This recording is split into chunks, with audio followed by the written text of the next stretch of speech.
আত্মীয়তার সম্পর্ক রক্ষা করে চলা আপনার জন্য সহজ হবে কয়েকটা পয়েন্ট মনে রাখলে। তার মধ্যে প্রথম পয়েন্ট হলো, এই যে কর্মটা আপনি করবেন এর জন্য আপনার টাকা খরচ হবে, আপনার অনেক কিছু অপ্রীতিকর হলেও করতে হবে, তারা অসন্তুষ্ট হলেও আপনাকে করতে হবে, এবং তাদেরকে আপনি পছন্দ না করলেও আপনাকে করতে হবে, যেটু কষ্ট আছে। এই কষ্টের মর্যাদাটা যে কি এইটা আপনাকে জানতে হবে, মানে এতে আপনার ফায়দা। যেমন কিছু আছে আপনার দামি জিনিস পায়খানাতে পড়ে গেছে, এখন আপনি যদি না উঠান আপনার লস, যদি ঘৃণা লাগতেছে কিন্তু উঠালে কি আপনার লাভ, এটা আপনি বাধ্য। আর কিছু জিনিস আছে আপনি পয়সাওয়ালা হতে চান, তাহলে তো আপনাকে এই ব্যবসায় নামতে হবে, তখন আপনি কিন্তু সেই ব্যবসায় নামেন। জিজ্ঞেস করেন কোন ব্যবসায় বেশি লাভ, রাতারাতি পয়সাওয়ালা হওয়া যায়, এরকম কোনো ব্যবসা যদি কেউ তালাশ করে থাকেন তাহলে একটা ব্যবসার কথা এখানে রয়েছে। রাসূল বলেছেন যেই ব্যক্তি আত্মীয়তার সম্পর্ক রক্ষা করে চলে সে মালামাল হয়ে যাবে দুনিয়াতেই, তার পাপ মাফ হয়ে যাবে, একটু পরেই সেটা আসবে। তো এটা এমন একটা ব্যাপার, এই জিনিসটা যদি মাথায় রাখেন যে এই সম্পর্কটা রক্ষা করে চলার ফজিলতটা কি, এটা মাথায় থাকলে আপনার কাজটা করা সহজ হবে। দ্বিতীয়ত হচ্ছে যাদের কথা বলা হচ্ছে তাদের মান মর্যাদা কি এটা আপনাকে জানতে হবে। ওই ব্যক্তির চেহারা বলে যান, আপনি শুধু সম্পর্কটার কথা ভাবেন, এটা কে, এটা আমার মা, এটা কে, এটা আমার বাবা, পছন্দ হয় না, আপনাকে কোনো টেক কেয়ার করে নাই, ওকে, সে আপনার উপর জুলুম করেছে, ওকে, ভুলে যান ওগুলো, চেহারাটা ভুলে যান, এটা আমার বাবা, শব্দটা শুধু মনে রাখেন, এটা বাবা। বাবার মর্যাদা কি জানেন? রাসূল বলেছেন বাবার সন্তুষ্টির সাথে আল্লাহর সন্তুষ্টি নিয়োজিত রয়েছে। মা জান্নাতের দরজা, জান্নাতি বলা হয়েছে মাকে, তাহলে মা আর বাবা এই দুইটা হতে জান্নাতের দুইটা দরজা, যারা ভেঙে দিয়েছেন আপনি অন্য দরজা খোঁজেন, এই দরজা বন্ধ হয়ে গেছে। আপনার ক্ষমতা থাকলে এখন নামাজ দিয়ে ঢোকার চেষ্টা করেন, জিহাদ করে ঢোকার চেষ্টা করেন, অর্থ সম্পত্তি খরচ করে দান সাদকা দিয়ে ঢোকার চেষ্টা করেন, কিন্তু সবচেয়ে সহজ দরজা ছিল আপনার জন্য পিতা এবং মাতা, যেটা দিয়ে আপনি ভেঙে দিয়েছেন, ঢুকতে পারবেন না সেই দরজা দিয়ে। আর যাদের বাকি আছে আমাদেরকে আল্লাহ সুবহানাহু ওয়া তাআলা সহজ করুন, আমাকে সহ আমাদের মুসলিম ভাইয়েরা যেন আমাদের বাপমার প্রতি যেন আমরা ইহসান করতে পারি।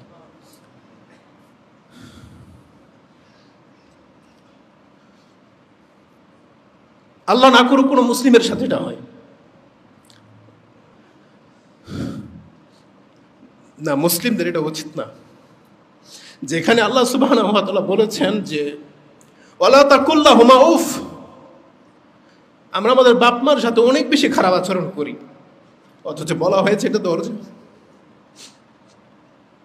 আল্লাহ সুবহানাহু ওয়া তাআলা তাদেরকে এত বেশি মান মর্যাদা দিয়েছেন যেটা আমরা আসলে রক্ষা করে চলতে পারবো না।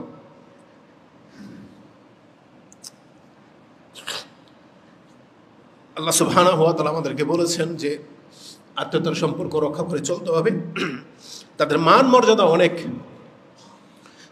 যতগুলো ব্যক্তির হক আছে আপনি কোরআন হাদিস পড়ে দেখবেন যে প্রথম হকটা নিকট, যেটা আপনার যে কোনো দান সাদকা হোক, যাকাত বলেন, দান সাদকা বলেন, একটা ভালো বিহেভ করবেন, কারোর সাথে হাসি মুখে কথা বলবেন, এটা প্রথম প্রাপ্য আপনার বাপ মা থেকে শুরু করে নিকট আত্মীয়রা। আপনি স্যাক্রিফাইস করবেন, কাউকে ক্ষমা করবেন, তাহলে এটার প্রথম হকদার হচ্ছে তারা। আল্লাহ সুবহানাহু ওয়া তাআলা গনিমতের মালের ক্ষেত্রে, ফাইয়ের মালের ক্ষেত্রে তিনি এটা উল্লেখ করেছেন। আল্লাহ বলেছেন ওয়ালামু আন্নামা গানিমতুম মিন শাইইন ফাআন্না লিল্লাহি খুমুসাহু ওয়া লিরাসূলিহি ওয়া লিযিল কুরবা, যে মালগুলো গনিমত হিসেবে তোমরা পাবে এগুলো 5 ভাগ করবে, তার একটা ভাগকে রেখে দিতে হবে আল্লাহ এবং তার রাসূল এবং রাসূলের আত্মীয় স্বজনের জন্য। প্রথমে আত্মীয় স্বজনের কথা এখানে নিয়ে আসা হয়েছে। ফাইয়ের মাল এই আয়াতটা পাবেন আপনি সূরা আনফাল 8 নম্বর সূরার 41 নম্বর আয়াতে, এবং ফাইয়ের মাল সম্পর্কে আপনি পেয়ে যাবেন সূরা হাশরের 7 নম্বর আয়াতে। এটাতে আপনার মালের কথা আছে, যেখানে আল্লাহ সুবহানাহু ওয়া তাআলা বলেছেন আত্মীয়তার হক বেশি। আল্লাহ সুবহানাহু ওয়া তাআলা ঠিক তেমনি যে কোনো হকের কথা কোরআনে উল্লেখ করেছেন, তার মধ্যে প্রথম এনেছেন আত্মীয়তার হক। যেমন সূরা বনী ইসরাইল 17 নম্বর সূরার 26 নম্বর আয়াতে আপনি পেয়ে যাবেন ওয়াতিজাল কুরবা হাক্কাহু ওয়াল মিসকিন, মিসকিন, ইয়েতিম, ফকির সব পরে রাখা হয়েছে। আগেই বলেছেন হক হিসাবে আপনার প্রথম হক হচ্ছে আত্মীয়তা। ওয়াতিজাল কুরবা, তোমাদেরকে খরচ করতে বলা হয়েছে, যে জাল কুরবা যারা অত্যন্ত নিকট আত্মীয় তাদের উপরে আমাদের খরচ করা ফরজ। যেমন আমরা শুধু কয়েকজনের উপরে খরচ করি, কে? শুধু সন্তান, স্ত্রী, তাই না? কিন্তু প্রথম হক হচ্ছে বাবা, ভাই বোন, তারপরে বিয়ে করলে স্ত্রী সন্তান এরা, এটা এদের উপর আমরা খরচ করি, কিন্তু বাকিদেরও কিন্তু এর অংশ আছে, কিন্তু আমরা এটা ভুলে যাই, আমরা এটাকে ফরজ মনে করি না। না, এটা আমাদের উপরে ফরজ, যার যতটুকু সামর্থ্য আছে, তার কেউ নাই, এটা আমাদের উপরে ফরজ। এই আয়াতটি সূরা বনী ইসরাইল 26 নম্বরে আপনি পেয়ে যাবেন। তাদের সম্মান কতটা দেওয়া হয়েছে একটু আগে বলেছি, বাপ-মার সম্মান সবাই জানেন। আমি এখান থেকে ব্যতিক্রমে 3টা শুধু হাদিস আপনার কাছে পেশ করব, তাহলে বুঝতে পারবেন বাপ-মার সাথে অন্যদের কি মান মর্যাদা রয়েছে, আর এটা রক্ষা করার প্রতি আমাদেরকে কতটা উৎসাহিত করা হয়েছে এবং এর মধ্যে আমাদের কত কল্যাণ রয়েছে। তার একটা হলো, আল্লাহ সুবহানাহু ওয়া তাআলা বলেছেন মা সবচেয়ে বেশি প্রাধান্য পাওয়ার যোগ্য। এখন যার মা নাই, খালা, ওই যে বলেছি অভাবী একটা খালা আমারও আছে, আল্লাহ যেন আমাকেও হেদায়েত করে, যাদের জন্য আমি সহনশীল হতে পারি। প্রত্যেকের কে আছেন এমন অনেক বড় পাপ করে ফেলছেন, কে আছেন এমন অনেক বড় পাপ করে ফেলেছেন, মাপ পাওয়ার কোনো রাস্তা হয়তো দেখতেছেন না। এমন একজন ব্যক্তি রাসূলুল্লাহ সাল্লাল্লাহু আলাইহি ওয়াসাল্লামের কাছে এসে বলতেছেন, আন্না রাজুলান ফাকালা ইয়া রাসূলুল্লাহ আযনাবতু যামবান কাবীরান। তিরমিজিতে আছে আসাবতু যামবান আযীমান, আমি তো একটা মহা পাপের মধ্যে ফেসে গেছি। আর এই বর্ণনায় আসছে আযনাবতু, আমি পাপ করে ফেলেছি, যামবান কাবীরান, অনেক বড় একটা পাপ করে ফেলেছি, ফাহাল্লি তাওবাতুন, ইয়া রাসূলুল্লাহ আমার জন্য কি তওবার কোনো মাধ্যম ব্যবস্থা আছে, আমি তওবা করতে চাই, এই পাপ কি মাফ হবে? রাসূলুল্লাহ তাকে প্রথম জিজ্ঞেস করলেন, ফাকালা লাহু রাসূল সাল্লাল্লাহু আলাইহি সাল্লাম আলাইকা ওয়ালিদান, তোমার পিতামাতা আছে। আরেক জায়গায় আছে আলাইকা আলাইকা উম্মুন, তোমার কি মা আছে জিজ্ঞেস করেছেন। কালা লা, সে বলেছে না আমার মা নেই। রাসূল সাল্লাল্লাহু আলাইহি সাল্লাম বলেছেন ফাকালা ফালাকা খালাতুন, তোমার কি কোনো খালাদের মধ্যে কোনো খালা আছে? বলছেন না আমার খালা আছে। ফাকালা রাসূল সাল্লাল্লাহু আলাইহি ওয়াসাল্লাম ফাবিররাহা, তার সাথে তুমি উত্তম আচরণ করো, ইজান এটা করলে তোমার পাপ মাফ হয়ে যাবে। ফাবিররাহা, এই হাদিস মুসনাদে আহমদে রয়েছে 4624, সহিহ ইবনে হিব্বানে 4435 রয়েছে 435, তিরমিজিতে হাদিসটি 1940 রয়েছে।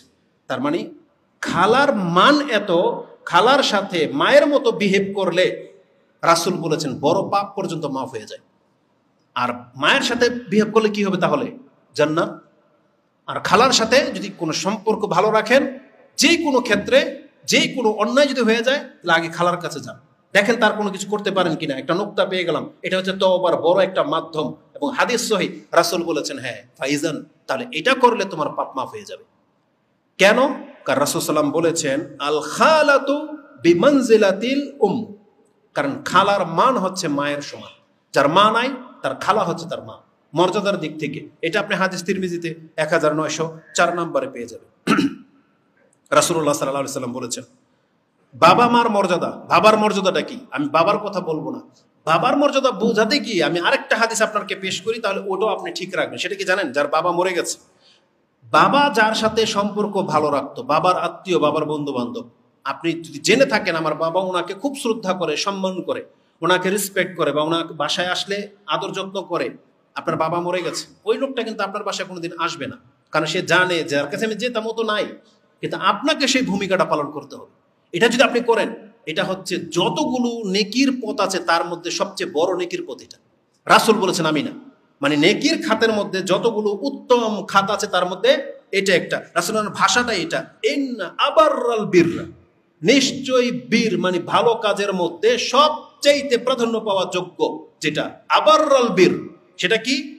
আই ইয়াসিলার রাজুল আহালা, আই ইয়াসিলার রাজুলা আহালা ওয়াদ্দি আবিহি, তার বাবার ঘনিষ্ঠদের সাথে যদি সম্পর্ক বজায় রাখা হয়, তাহলে এটা হবে আপনার সৎকর্মের অনেক বড় একটা সৎকর্ম। যে হাদিস ইমাম তিরমিজি রাহিমাহুল্লাহ কোট করেছেন 1903 নম্বর পেয়ে যাবেন। তাহলে আপনি বাবার মর্যাদাটা এবার বুঝেন। বাবার বন্ধুদের সাথে যদি ভালো আচরণ ঠিক রাখা হয়, তাহলে বাবার মর্যাদাটা কি হতে পারে এটা আপনার অন্তরে গেঁথে নেন। চতুর্থ ধাপে আমি আপনাকে একটা পার্সনের কথা বলবো, সেটা হচ্ছে কন্যা, সন্তান এবং বোন। যাদের বোন আছে, যাদের মেয়ে আছে, তাদের সম্পর্কে একটা হাদিস শুধু বলবো আদব আল মুফরাদ থেকে। ইমাম বুখারীর একটা কিতাব রয়েছে আদব আল মুফরাদ, তার 42 নম্বর পর্বে গিয়ে পেয়ে যাবেন 79 নম্বর হাদিস। রাসূল বলেছেন লা ইয়াকুনু লি আহাদিন সালাসাতু বানাতিন আও সালাসাতু আখওয়াতিন, যার 3টা মেয়ে আছে অথবা 3টা বোন আছে, ফায়ুহসিনু ইলাইহিন্না, তাদের সাথে যেই ব্যক্তি উত্তম আচরণ করবে, উত্তম ভাবে তাদেরকে লালন পালন করবে, ইল্লা দাখালাল জান্নাহ, তাহলে এই ব্যক্তি 3টা মেয়ে অথবা 3টা বোনের কারণে জান্নাত পেয়ে যাবে। এটা ইমাম বুখারী রাহিমাহুল্লাহ আদবুল মুফরাদের মধ্যে এই হাদিসটা উল্লেখ করেছেন। আরেক বর্ণনায় রয়েছে ফাকাদ ওয়াজাদাত লাহুল জান্নাতুল বাত্তাতুন, রাসূল বলেছেন তার জন্য জান্নাত নির্ধারিত, পাবেই সে জান্নাত। বাত্তাতুন ফাকালা রাজুলুন মিন বাদিল কওম, তাদের মধ্য থেকে একজন ব্যক্তি বলল ওয়াইসনাতানি ইয়া রাসূলুল্লাহ, 3টা মেয়ে তো নাই, 3টা বোন তো নাই, 2টা আছে। রাসূল বলেছেন ওয়াইসনাতানি, যার 2টা বোন আছে আর 2টা বোনের সাথে যদি সে উত্তম আচরণ করে তাহলে এটাও তার জন্য জান্নাতের সার্টিফিকেট হয়ে যাবে। এটা ওই আদব আল মুফরাদের মধ্যে পেয়ে যাবেন 78 নম্বর হাদিস। এখানে থেমে আমি একটু বলতে চাই, আজকে আমাদের বোনদের দিকে একটু নজর রাখেন তো, আমরা ভাইরা কি মনে করি। আমাদের বাপদের উদ্দেশ্যে বলতে চাই, আপনি আপনার মেয়ের সাথে কি আচরণ করেন, বিয়ে দেওয়ার পর তার বিয়েটা সঠিক জায়গায় হয় নাই, তার স্বামীর বাড়িতে সে অত্যাচারিত হচ্ছে, আপনাকে জানানোর পরে কিন্তু আপনি এটাকে কোনো পাত্তা দিচ্ছেন না। এই মহিলাটা সারা জীবন নির্যাতনের শিকার হচ্ছে শুধু এইটা বলে যে তার যাওয়ার কোনো জায়গা নাই। পুরুষের উপরে ধিক্কার জানাতে হবে, এটা তো সন্তান তো আপনার, বিয়ে তো হয়েছে একটা বিশেষ কারণে, এটা আল্লাহ সুবহানাহু ওয়া তাআলার নিয়ম, তার প্রয়োজন ছিল, কিন্তু ওখানে সে ফেসে গেছে। অথচ আপনি আপনার মেয়েকে উদ্ধার করার জন্য কোনো তৎপরতা করবেন না, ভাইয়েরা মুখ ফিরিয়ে থাকবেন যে এই ঝামেলা কে পোহায়, আপনি কিয়ামতের মাঠে কি জবাব দিবেন। ভাবি যখন তার মেয়ের কাছ থেকে মুখ ফিরিয়ে নেয়, তাহলে ভাইয়ের কথা কি বলবো, এটা মোটেও কাম্য নয়। আপনাকে খোঁজ নিতে হবে আপনার মেয়ের স্বামীর বাড়ির কি অবস্থায় আছে, এটা খোঁজ নিতে হবে। ধর্মীয় ইস্যুকে কেন্দ্র করে অনেক ঝামেলা হয়, যৌতুককে কেন্দ্র করে অনেক ঝামেলা হয়। আপনার মেয়ে হয়তো বলতে বলতে থেমে গেছে, কিন্তু সে ওই নীরবে সেটা সহ্য করে নিচ্ছে। আমাদের কাছে তো ফোন আসে, আমাদের কাছে তো বলে, এজন্য আমরা বলতেছি আপনাকে, এটার পরিসংখ্যান কিন্তু অনেক। কিন্তু আজকে আমরা ভাইয়েরা বাবারা মুখ ফিরিয়ে নিয়েছি বিদায়, আজকে আমাদের এই মানে এদের এই অবস্থা হয়েছে। আর বেশ কিছু স্ত্রীরা আছে, ভাই যদি কোনো বোনের আদর যত্ন করে তাহলে এই স্ত্রীরা হিংসা করে, বোনকে দেখতে পারে না। অথচ আপনি জানেন এমন একটা ভাই কিন্তু আপনিও আকাঙ্ক্ষা করেন, প্রত্যেকটা স্ত্রী তো আকাঙ্ক্ষা করে যে আমার যদি এমন একটা ভাই থাকতো। তাহলে ওর ভাই যখন ওকে এতটা সম্মান করে, শ্রদ্ধা করে, আর্থিক দিক থেকে সাহায্য করে, এটা কোনো মহিলার জেলাসি হিসেবে নেওয়া উচিত নয়, কারণ কিয়ামতের মাঠে কিন্তু আপনি ফেসে যাবেন। আর সবচেয়ে বড় কথা হচ্ছে, আমি বাপদেরকে বলতেছি, ভাইদেরকে বলতেছি, আপনি আপনার বোনদের প্রতি একটু যত্নশীল হন। আল্লাহ আমাকে সহ আপনাদেরকে এই কাজটা করার তৌফিক দান করুন। তো আধ্যাত্মিক সম্পর্ক সম্পর্কে যত কথাই বলবো এটা অনেক প্রেশার হয়ে যাবে। ইবাদতের মধ্যে এটা অনেক গুরুত্বপূর্ণ একটা ব্যাপার।